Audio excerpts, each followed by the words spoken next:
kita akan masuk dalam pemberitaan firman Tuhan. Namun sebelumnya, Bapak Ibu jemaat yang ada di rumah, mari kita satukan hati. Kita akan masuk di dalam doa mohon bimbingan Roh Kudus. Mari kita berdoa.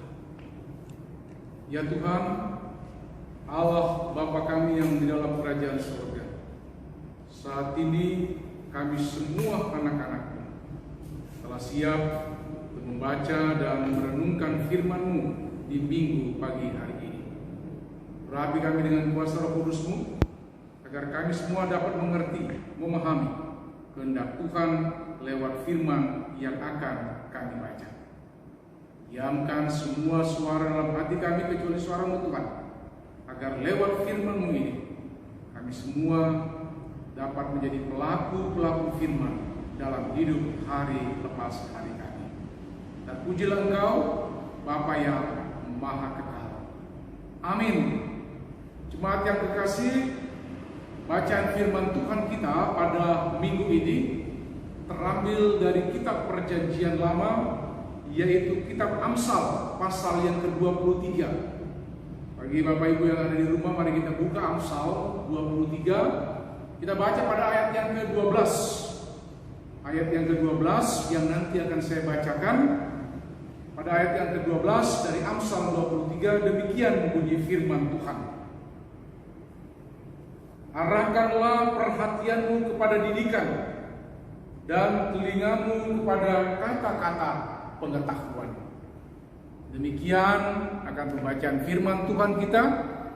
Yang berbahagialah kita yang mendengar firman Tuhan dan melakukannya di tengah kehidupan kita hari lepas hari. Terpuji Tuhan kita Yesus Kristus. Bapak Ibu yang kekasih dalam Tuhan kita Yesus Kristus, kita kembali diingatkan melalui kitab Amsal pasal yang ke-23 tadi. Nah, yang tentunya akan memberikan makna di tengah kehidupan kita saat ini sebagai orang yang percaya. Ada 3 hal dalam hidup ini yang saya mau katakan saat ini yang tidak bisa kembali di tengah kehidupan kita. Saya ulangi sekali lagi, ada 3 hal dalam hidup yang tidak bisa kembali di tengah kehidupan manusia. Yang pertama yaitu waktu. Lalu yang kedua yaitu kenangan atau yang kita biasa kenal dengan nostalgia. Dan yang terakhir, yang ketiga, yang tidak bisa kembali di tengah kehidupan kita, yaitu kesempatan. Nah, 3 hal ini yang saya katakan tadi yang tidak bisa kembali di tengah kehidupan manusia. Nah, kemudian saya mau katakan kembali, ada 3 hal juga yang tidak boleh hilang dari hidup kita sebagai orang yang percaya. Tadi 3 hal yang tidak bisa kembali di tengah kehidupan manusia. Lalu ada 3 hal juga yang tidak boleh hilang dalam hidup kita sebagai orang yang percaya. Apa ketiga hal tersebut? Yaitu yang pertama pengharapan, lalu ketulusan, dan yang ketiga yang tidak boleh hilang dalam hidup kita yaitu gairah dalam hidup yang ada ini. Nah, jadi itulah yang saya mau katakan, ada hal-hal yang mungkin terjadi di tengah kehidupan kita, namun ada hal yang tidak boleh dan tidak bisa kembali lagi di tengah kehidupan kita ketika kita mengakhiri hidup di dunia ini. Namun kita diingatkan bahwa ada juga 3 hal yang tidak boleh hilang dalam kehidupan kita bahkan sebagai orang yang percaya, yaitu pengharapan, ketulusan, dan juga gairah. Nah, jemaat yang kekasih, banyak manusia yang tidak luput juga orang Kristen kita dalam menghadapi hidup ini dengan cara yang namanya apatis. Apatis itu saya mau katakan sikap acuh tak acuh. Atau apatis itu bisa diartikan dia tidak peduli. Atau apatis itu bisa diartikan dia masa bodoh. Itu banyak terjadi. Atau tidak memiliki spirit, tidak memiliki gairah, dan tidak memiliki semangat. Bahkan mungkin pola pikirnya sudah jauh berbeda dari kebenaran firman Tuhan. Nah, konsep dan tatanan dalam pikiran menganggap bahwa tidak ada lagi yang baik dalam hidup ini. Nah, realita hidup berkata memang tidak ada yang pasti dalam hidup kita. Atau dengan kata lain, banyak ketidakpastian. Nah, tetapi di tengah ketidakpastian tersebut, saya mau katakan banyak manusia yang butuh kepastian. Nah, untuk memperolehnya, manusia pun harus mengambil langkah dalam hidupnya. Mengambil langkah, jangan sampai mengambil langkah yang salah. Dengan kata lain, bukan datang kepada Allah, justru yang terjadi dia memperoleh atau mencari langkah yang salah, mengandalkan kekuatan dunia. Itu yang terjadi. Nah, atau mungkin melalui jasa orang-orang yang pintar, yang notabene memakai kekuatan gaib yang dilarang oleh Allah. Tetapi dalam konteks kita saat ini, apakah orang Kristen boleh percaya kepada kekuatan duniawi? Saya mau katakan, berangkat dari firman Tuhan pada minggu ini, bahwa perjalanan hidup di dunia ini penuh dengan liku-liku. Nah, bagaimana kita mengartikan kehidupan akan sangat menentukan masa depan kita dan akan membentuk kita sebagai anak-anak. Dalam artian tadi, membentuk kita menjadi yang lebih baik.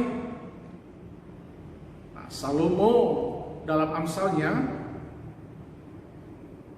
bacaan kita pada Amsal 23, kalau kita lihat pada ayat yang ke-7a, apa yang dia katakan di situ? Sebab seperti orang yang membuat perhitungan dalam dirinya sendiri, demikianlah ia. Itu ayat yang ke-7b, Amsal pasal 23 ini. Nah, kita melihat di sini apa yang ingin dikatakan oleh Salomo, bahwa cara pandang kita tentang hidup ini akan sangat-sangat berpengaruh dalam kehidupan kita, dalam aspek kehidupan kita secara pribadi. Nah, bagaimana dengan kata lain di sini kita memanfaatkan waktu yang ada, menentukan prioritas-prioritas, mengatur kehidupan ini, memaksimalkan potensi, talenta yang ada, atau bagaimana kita membangun hubungan dengan orang lain. Karena itu, dalam konteks akan bacaan kita pada minggu ini mengingatkan kita sekali lagi dalam keberadaan hidup kita, apa yang harus kita perbuat dalam kehidupan yang ada ini. Karena jemaat yang kekasih, manusia hidup, tentu kita diperhadapkan dengan banyak macam pilihan. Bahkan pilihan itu sudah ada sebelum Bapak Ibu dan saya kita dilahirkan. Saya mau katakan, saat masih dalam kandungan, orang tua sudah menentukan pilihan. Kalau kita melihat, akan melahirkan di mana? Di rumah sakit kah? Di klinik kah? Atau di rumah saja? Sejak masih dalam kandungan, orang tua kita sudah mencari suatu pilihan. Atau mungkin ketika dia sudah beranjak untuk masuk sekolah, memasuki usia sekolah, menentukan sekolahnya di mana. Begitu pula mungkin ketika dia sudah kuliah, nanti kuliahnya ambil apa, jurusan apa, dan seterusnya. Lalu ketika dia sudah lulus kuliah untuk bekerja pun kita memikirkan dan bergelut dalam bidang apa nantinya dia akan lakukan. Nah, saya mau katakan di sini, ini fakta yang ada di dalam kehidupan kita sebagai umat manusia. Tetapi ingat, fakta pilihan yang harus kita tentukan begitu banyaknya. Tetapi hanya ada satu janji yang akan dia berikan kepada kita, yaitu Tuhan kita. Dan dia telah menetapkan rancangan yang sempurna, yaitu masa depan yang penuh harapan bagi kita sekalian. Jadi kita diingatkan bahwa Tuhan tidak pernah merencanakan masa depan yang suram bagi hidup manusia. Bukan hanya itu, dia juga dengan kata lain di sini tidak merancangkan kita hidup dalam rancangan yang tidak baik. Nah, dia tidak pernah merencanakan yang namanya kebinasaan. Sebab sangat jelas firman Tuhan mengatakan bahwa rancangan Tuhan itu tentunya dia mendatangkan damai sejahtera.